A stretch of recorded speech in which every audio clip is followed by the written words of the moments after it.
আমাকে মারা প্ল্যান করেছে, আমাকে খুন করে ফেলার জন্য টাকা দিয়েছে খুনিকে। যতটুকু পাপ কামাইছি এগুলো সব কিছু মুছে ধুয়ে আমি সুন্দরভাবে মরতে চাই। দীর্ঘ 28 বছর চলচ্চিত্রে কাজ করেছি, অনেক সুনামের সাথে, সম্মানের সাথে। কোটি কোটি দর্শকদের ভালোবাসা পেয়েছি, ইন্ডাস্ট্রির মানুষের ভালোবাসা পেয়েছি। কিন্তু এই মুহূর্তে আমি ক্যামেরার সামনে কথা বলছি একজন ব্যর্থ মানুষ হিসাবে। ব্যর্থ মানুষ বলছি এই কারণে, সবার মন জয় করতে পারলেও দীর্ঘ 28 বছর আমি যাদের জন্য কাজ করেছি, যাদেরকে এই হাতে লালন পালন করেছি, তাদের কাছে আমি অযোগ্য একজন মানুষ। তাদের মন মতো চলতে পারিনি, তাদের মনের মতো করে নিয়ন্ত্রিত হতে পারিনি। হয়েছি, একসময় হয়েছি, কিন্তু এখন হতে পারি না। তার করে বলেছি আমি একজন ব্যর্থ মানুষ। আমি যখন ইনকাম করেছি, দু হাতে দিতে পেরেছি, লুটাতে পেরেছি, তখন আমি আমার পরিবারের কাছে অনেক প্রিয় একজন মানুষ ছিলাম। এখন দিতে পারি না হয়তো তাদের প্রয়োজন অনুযায়ী, যার কারণে আমি এখন তাদের কাছে গলার কাটা, শত্রু এবং অপছন্দের একজন মানুষ। দীর্ঘ 2 দিন যাবৎ আমি আসলে দেখলাম যে আমার পরিবার কতটা নিচে নামতে পারে, কতটা হীন পরিচয় দিতে পারে, কত হিংস্র ব্যবহার করতে পারে, কত নোংরা শব্দ ইউজ করতে পারে। আজকে যে অভিযোগগুলো আমার মা আর বোন করছে, খুব স্ট্রংলি আমি প্রতিবাদ করলাম।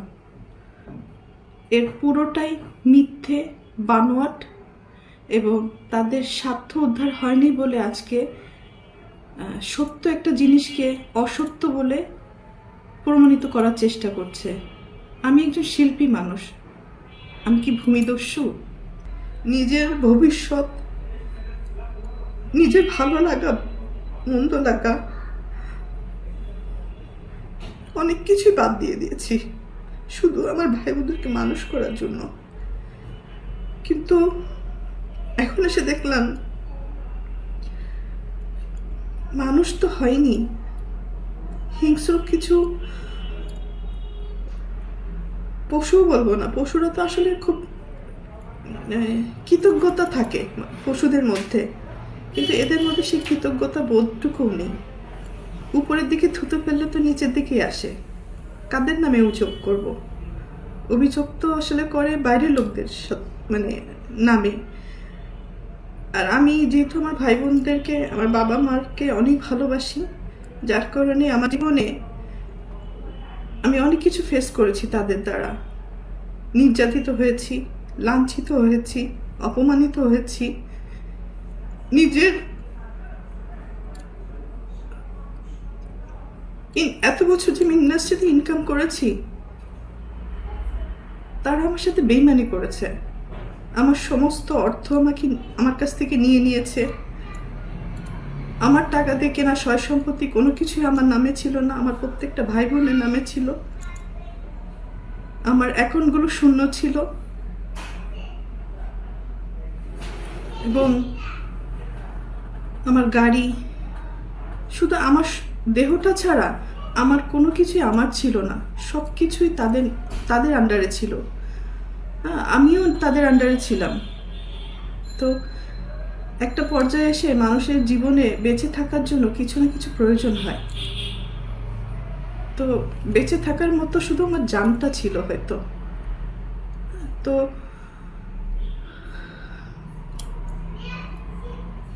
একটা পর্যায়ে এসে যখন আমি জানতে পারলাম আমার পরিবারই আমার সাথে বেইমানি করেছে, আমাকে ঠকিয়েছে, আমার সব কিছু কেড়ে নিয়েছে, এগুলো জানার পরে আমি চুপ ছিলাম। আমি যাদেরকে কোলে পিঠে মানুষ করেছি এই হাত দিয়ে, আমি তাদের দ্বারা অনেক বেশি নির্যাতিত হয়েছি। তারা আমাকে ফিজিক্যালি অ্যাসল্ট করেছে, আমার টাকা চুরি করে আমাকে মারার প্ল্যান করেছে, আমাকে খুন করে ফেলার জন্য টাকা দিয়েছে খুনিকে। আমার আপন ভাই এটার সাথে জড়িত, আপন বোন জড়িত, আমার মা। মা তো আসলে অনেক বড় একটা শব্দ, কিন্তু পৃথিবীতে সব মা মা না। ভালো মাও আছে, খারাপ মাও আছে।